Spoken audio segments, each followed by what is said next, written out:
When I arrived in Colombia, I felt like a foreigner in my own land. Everything seemed very different from the way I remembered it. I was afraid. I had forgotten what it was like living there. I was frustrated. I could not speak my mother tongue properly. I could not understand when people spoke fast. It took me only a few weeks to reconnect to the people I love and care for, but improving my language and adjusting to the culture took longer. I have forgotten the Colombian ways. I have forgotten my roots.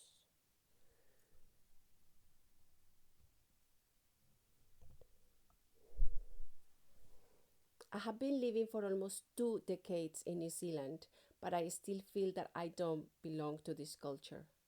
I don't belong to Colombian culture either. In both places, I experience a futile search for belonging. I feel like I exist in an in between, in an empty space. I exist in a void. I am a person who can take the best of both worlds. I can reposition myself as an outsider, an insider, or at the edge of each culture. In this sense, I can become a different person depending of where I am. I am constantly reconstructing myself. I am constantly becoming, finding and creating my place between the society I live in. I am, in a way, located on a bridge between the worlds I know.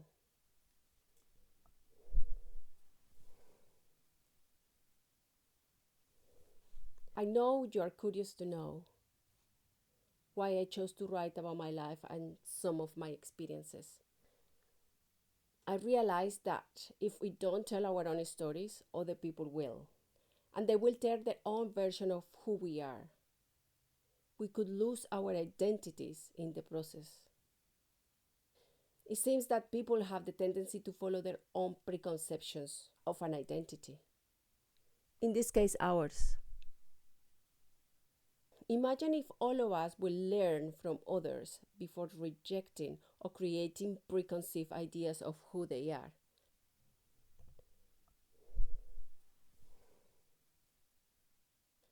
I have to admit that I was captivated by the power of the flames and the intensity of their color. I was also fascinated by the speed they grew. It was like a trapped being longing to come out to transform the path it encounters.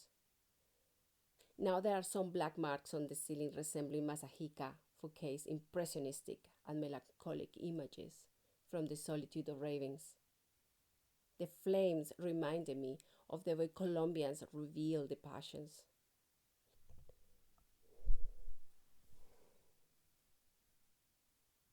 They laugh with joy, and they are loud, they dance, and they manifest their love in the most romantic ways. They fight and hate in the most hurtful ways too. In a very strange way, I miss that passion. Now that I'm in New Zealand, people who I know display emotions in a very subtle way. I feel disconnected from them. We speak different emotional language. I imagine it is why I was thinking about Fouquet's work. His images are a good way to describe the turbulence in my mind caused by the disconnection from others. They also made me realize that was not the raven's freedom he was drawn to, but rather their solitary nature, the otherness.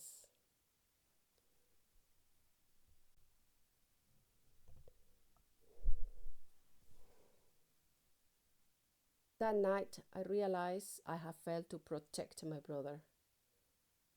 It was then that I promised myself I will take care of my family. This way, I will never have to see them suffering. I will never have to feel this way again. I always had to be strong for them despite the circumstances or my feelings. When the grave lease expired, we have to remove the remains of what was left on my brother's tiny body. Trying to avoid any feelings while seeing the gravedigger, dismembering his body and placing him in a little white wooden box. I thought to myself, I don't know why after 3 years of being buried, the clothes don't get rotten. The body does, but the clothes don't. That day I found my pajamas. My brother was wearing them.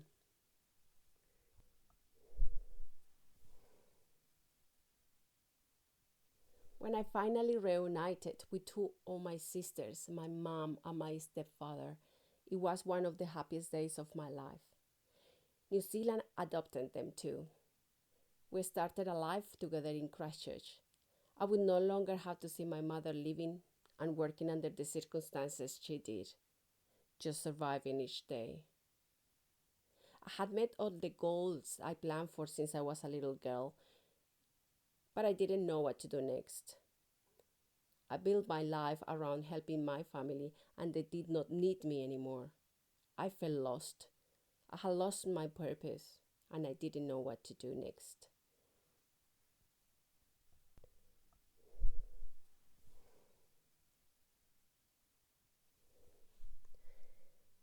When you emigrate from another country, you get removed from your possessions, your networks, and from everything familiar to you. You have to start over. Your sense of security is replaced by the uncertainty the unknown brings. You are forced to become creative and do the best you can with the limited resources you have. Your main concern is your survival and your adaptation to your new environment.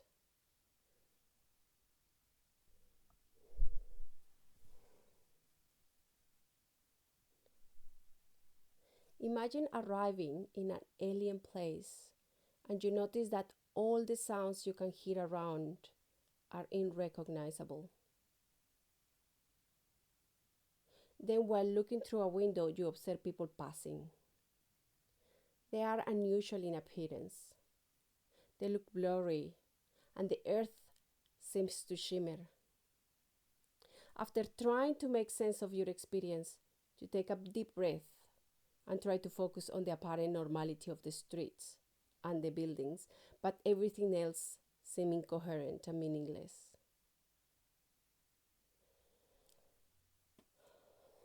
Without knowing the language, life in another country is tough. It was hard to cope with the constant feelings of worthlessness, loneliness, and isolation. I cried constantly while feeling a deep black hole inside me. I became confused and I had a hard time adapting to my new life. It was difficult to enjoy any aspect of my life. To be able to survive in this new environment, my language skills became more important than any other experience I had gained through life or education. You see, your second language is the hardest to learn. You have to study the language and get an understanding of the learning process. After that, mastering additional languages gets easier.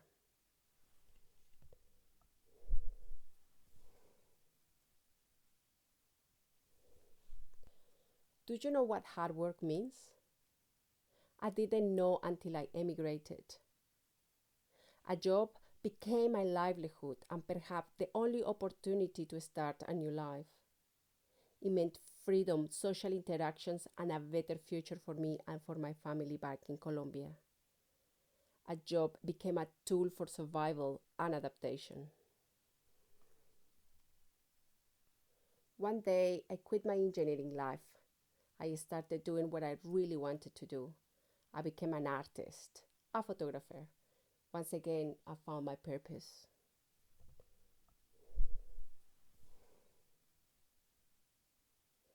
Remember the day that I promised myself I would do anything it took to stop being poor?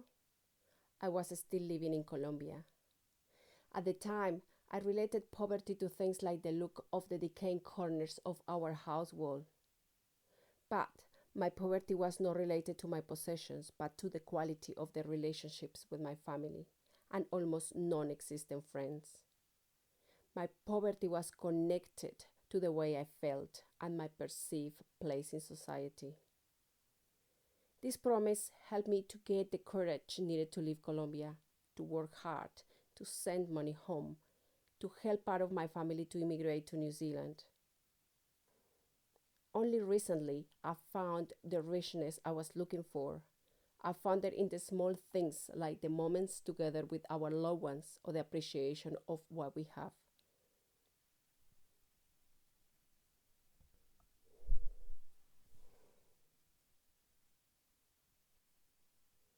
When I was a child, my idea of pain had negative and spiritual connotations.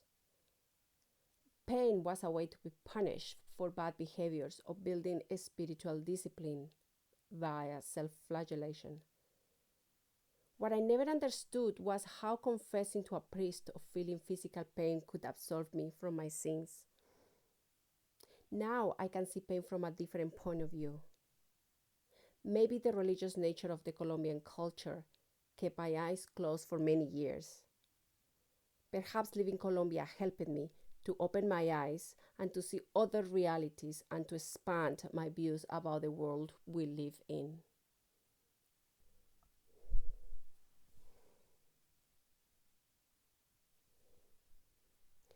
For years, I avoided any contact with the Latino community.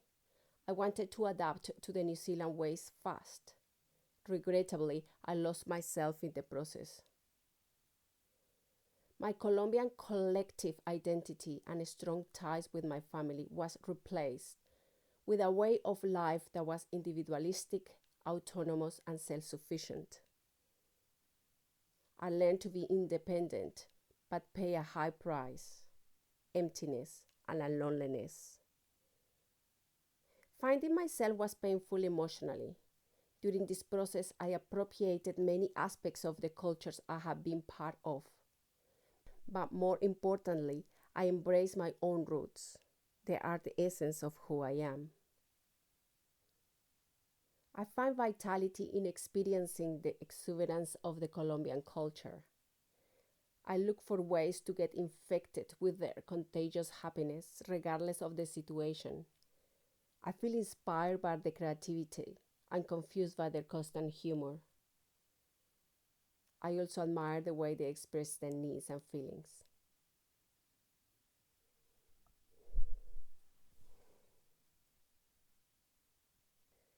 For me, food is more than a daily act of sustenance. Food brings back moments in life. It helps us remember. It helps us feel. Its smell, texture, and taste take me to my grandmother's farm. I experience again the sunny mornings where my sisters, the dog, and I would run, laughing and screaming through the cornfields, trying to corner a chicken and catch it for lunch. Grandmother would lose patience with us, and in a minute she would grab the chicken in her hands and get it ready to be killed.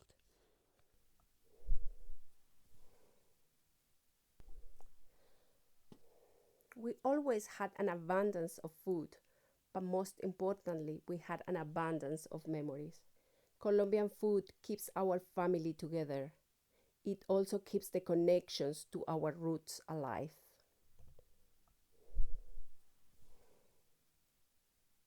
Your acceptance and the abundance of different cultures between your society have made me feel always welcome. I know there is a place for me here, a place where I can become who I want to be. I am grateful for the many things you have taught me, especially to see beyond multiculturalism.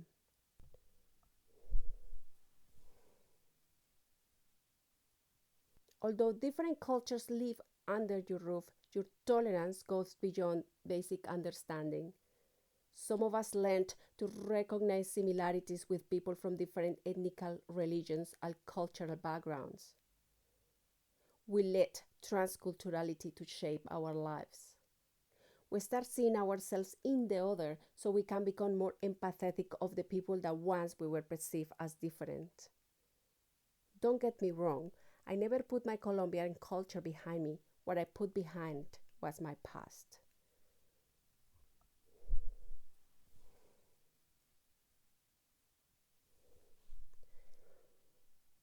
Imagine how you feel if you are constantly losing the people you care for the most, saying goodbye over and over again. The grief can be unbearable, but each loss is different. How to accept the loss quickly enough and be ready for the next one? I don't believe there is an answer. My grief is as unique as I am. It is not only grief that I feel, the grief comes with the euphoria of seeing the loved ones once I arrive at my destination.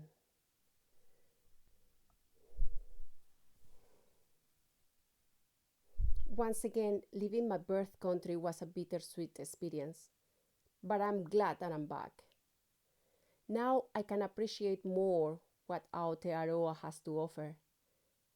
I miss the peace and quiet. I miss my partner, my family, and my friends. I miss home. This time my trip was different. I focused on the quality of my relationships. I also experienced what the culture had to offer to find my place there. It has become evident that it's the connection with others that is important to me, and that I have to appreciate the good things each country has to offer to be able to enjoy my life there, to readapt. I finally understand that being different is not a bad thing. It had brought me where I am now. Also, it has given me the opportunity to expand and grow as a person and to help others. I also learned that I would never belong to a specific society or group because no one has lived my life. I could partially belong to small groups of people where I could find things in common, but it's really up to me to find them, to integrate, and to connect with them. So eventually I can fill my void.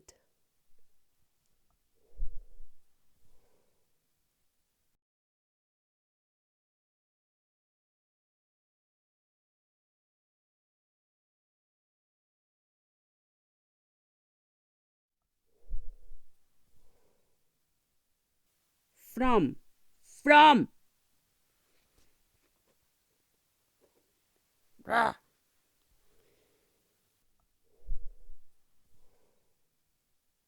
Emptiness and loneliness. Take two. I feel inspired by their creativity and confused by their constant humor. Humor! Humor.